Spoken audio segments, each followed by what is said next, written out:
Assalamualaikum warahmatullahi wabarakatuh. Berjumpa lagi dengan saya, Kartia Ningsih. Pada video kali ini, saya akan melanjutkan membahas soal AKM kelas 6 tentang numerisasi. Kompetensi yang diukur adalah mengetahui posisi bilangan desimal dengan dua angka di belakang koma pada garis bilangan, serta posisi bilangan bulat termasuk bilangan bulat negatif. Pertanyaan pertama, penilaian harian. Tabel berikut menunjukkan nilai ulangan matematika dari 5 orang siswa. Tika mendapatkan nilai 89,76, Wira mendapatkan nilai 91,01, Aditya mendapatkan nilai 91,52, Titin mendapatkan nilai 89,09, Dian mendapatkan nilai 91,43. Jika mereka diminta berdiri berurutan dengan nilai terkecil berada di depan, maka tentukan kebenaran pernyataan posisi di bawah ini. Pernyataan pertama, Dian berdiri paling depan. Pernyataan kedua, Titin berdiri paling belakang. Dan pernyataan ketiga, tepat di depan Wira adalah Tika. Jadi kita akan mengurutkan nilai dari yang terkecil. Jika kita melihat nilai tersebut, nilai yang paling kecil adalah 89, tetapi di belakang koma terdapat angka yang berbeda. Jadi, kita dapat menentukan nilai yang paling kecil. Caranya adalah dengan melihat angka pertama di belakang koma. Kita bandingkan 7 dan 0. Karena 0 itu lebih rendah daripada 7, maka nilai 89,09 adalah nilai yang paling kecil. Oleh karena itu, nilai 89,09 berada paling depan. Jadi yang berada paling depan adalah Titin. Dan posisi kedua adalah Tika yang mendapatkan nilai 89,76. Sekarang tersisa 3 nilai, yaitu 91,01, 91,52, dan 91,43. Dengan cara yang sama, kita akan membandingkan ketiga nilai tersebut dengan melihat angka di belakang koma, yaitu 0, 5, dan 4. Kita tahu bahwa bilangan terendahnya adalah 0, dilanjutkan 4, dan yang paling besar adalah 5. Kita bisa menyusun dari yang paling kecil dengan melanjutkan yang tadi, yaitu Wira 91,01, Dian 91,43, dan yang terakhir Aditya 91,52. Selanjutnya kita akan menentukan benar atau salah setiap pernyataannya. Pernyataan pertama, Dian berdiri paling depan. Jika kita melihat urutannya, yang berdiri paling depan adalah Titin. Jadi pernyataan pertama adalah salah. Pernyataan kedua, Titin berdiri paling belakang. Padahal Titin berdiri paling depan. Jadi pernyataan kedua juga salah. Pernyataan ketiga, tepat di depan Wira adalah Tika. Kita lihat lagi di depan Wira adalah 3, jadi pernyataan ketiga bernilai benar. Soal nomor 2. Tabel berikut adalah data daya tampung dan jumlah peminat beberapa jurusan di perguruan tinggi A selama 3 tahun terakhir. Program studi kedokteran, hukum, komputer, elektro, dan matematika.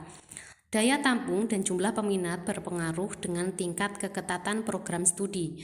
Persentase tingkat keketatan program studi dapat dihitung menggunakan rumus daya tampung dibagi jumlah peminat dikali 100%. Semakin kecil persentasenya, maka semakin besar tingkat keketatannya. Pada tahun 2017, yang memiliki keketatan tertinggi adalah program studi ... Jadi, kita akan mencari persentase tingkat keketatan program studi.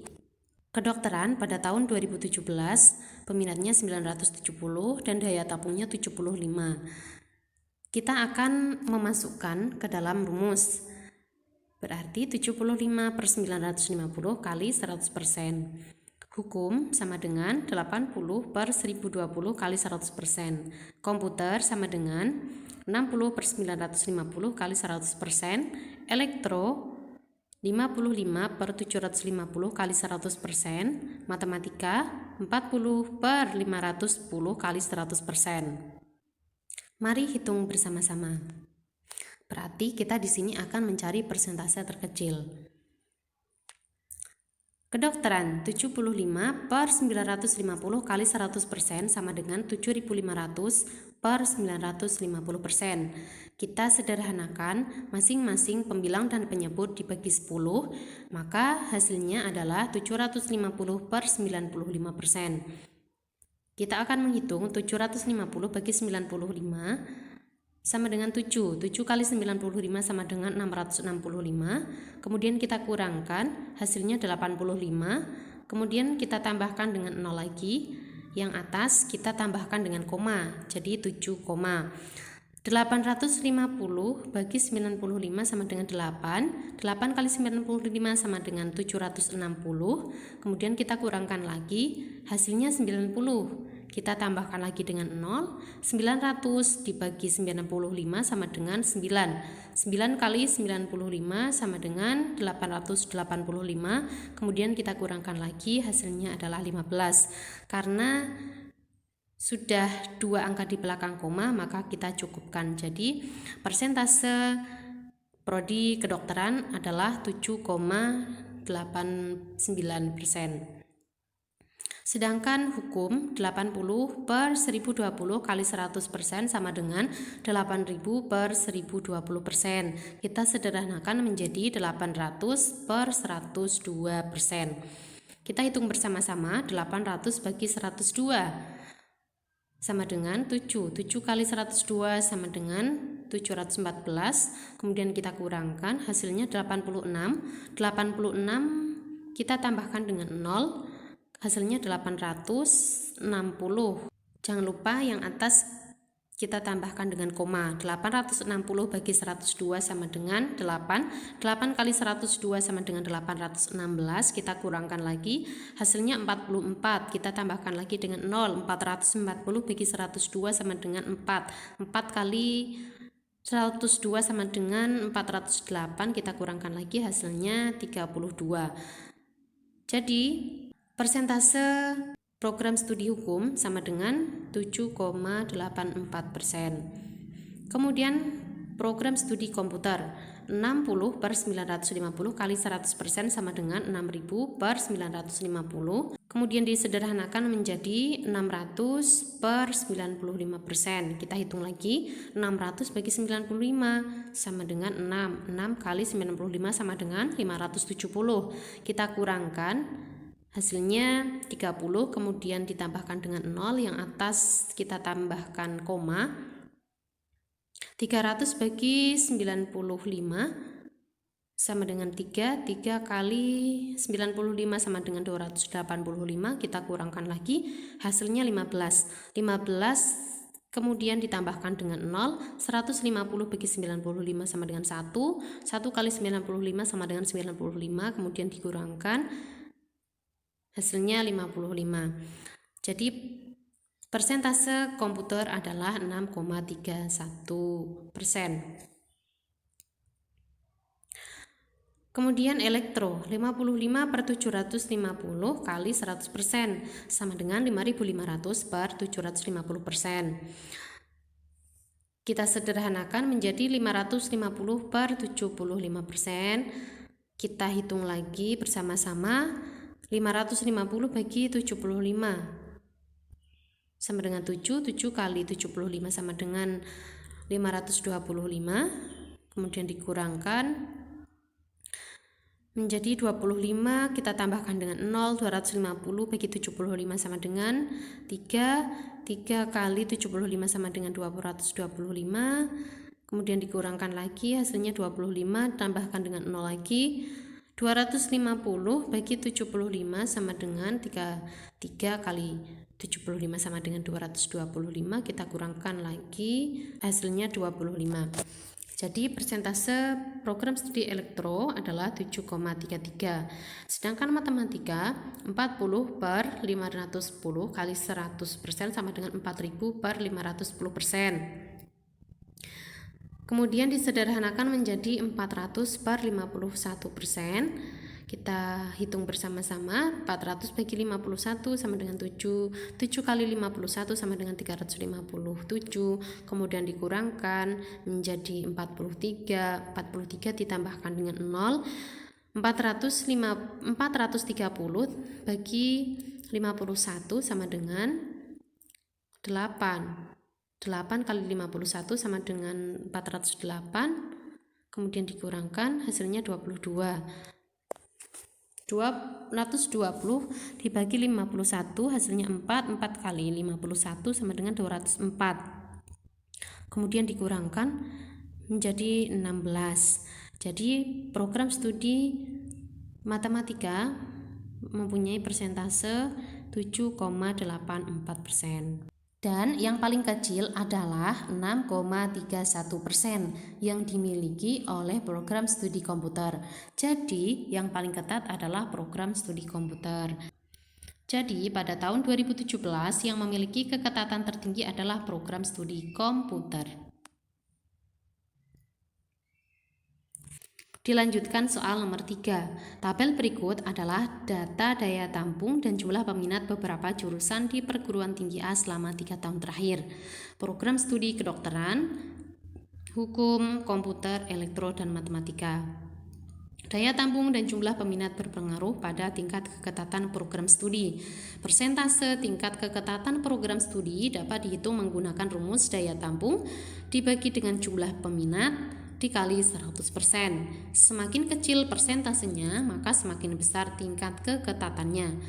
Urutan program studi yang memiliki keketatan tertinggi ke keketatan terendah pada tahun 2018 adalah caranya seperti nomor 2. Kita perlu menghitung terlebih dahulu. Kedokteran sama dengan daya tampungnya 75, peminatnya 1150 kali 100%. Hukum 80 per 930 kali 100%. Komputer 60 per 975 kali 100%. Elektro sama dengan 55 per 790 kali 100%. Matematika 40 per 620 kali 100%. Setelah kita menghitung dengan cara yang sama seperti nomor 2, kita peroleh bahwa kedokteran memiliki persentase 6,52%, hukum 8,60%, komputer 6,15%, elektro 6,96%, dan matematika 6,45%. Urutan program studi yang memiliki keketatan tertinggi ke keketatan terendah pada tahun 2018 adalah berarti kita akan mengurutkan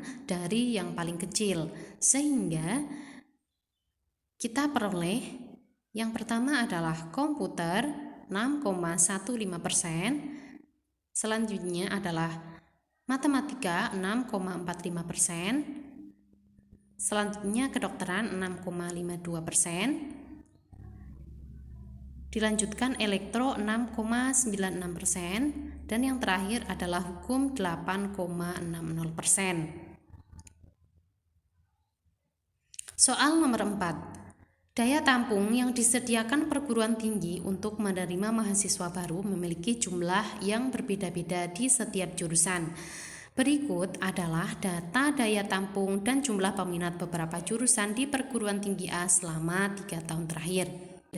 Program studinya adalah kedokteran, hukum, komputer, elektro, dan matematika. Daya tampung dan jumlah peminat berpengaruh dengan tingkat keketatan program studi. Persentase tingkat keketatan program studi dapat dihitung menggunakan rumus daya tampung dibagi dengan jumlah peminat dikali 100%. Semakin kecil persentasenya, maka semakin besar tingkat keketatannya. Jawablah pertanyaan berikut. Urutan persentase keketatan program studi matematika mulai dari yang paling ketat. Kita tahu bahwa program studi matematika memiliki daya tampung 40. Kemudian pada tahun 2017 peminatnya adalah 510 dan pada tahun 2018 peminatnya 620, sedangkan 2019 peminatnya 650. Sehingga jika dimasukkan ke dalam rumus pada tahun 2017 sama dengan 40/510 kali 100% sama dengan 4000/510. Pada tahun 2018 40/620 kali 100% sama dengan 4000/620. Sedangkan pada tahun 2019 40/650 kali 100% sama dengan 4000/650. Karena ketiganya memiliki pembilang yang sama, kita bisa langsung mengurutkan dari yang paling kecil atau yang paling ketat. Jika pembilangnya sama dan penyebutnya berbeda, maka pecahan yang paling kecil adalah yang mempunyai penyebut paling besar. Jadi, pecahan yang paling kecil adalah 4000/650, yaitu pada tahun 2019. Jadi, urutannya adalah tahun 2019 yang pertama. Kemudian 4000/620 pada tahun 2018, sehingga urutan kedua adalah tahun 2018 dan yang terakhir adalah tahun 2017 yang memiliki persentase 4000/510. Jadi urutan persentase keketatan program studi matematika mulai dari yang paling ketat adalah tahun 2019, tahun 2018 dan tahun 2017. Demikian, semoga bermanfaat. Wassalamualaikum warahmatullahi wabarakatuh.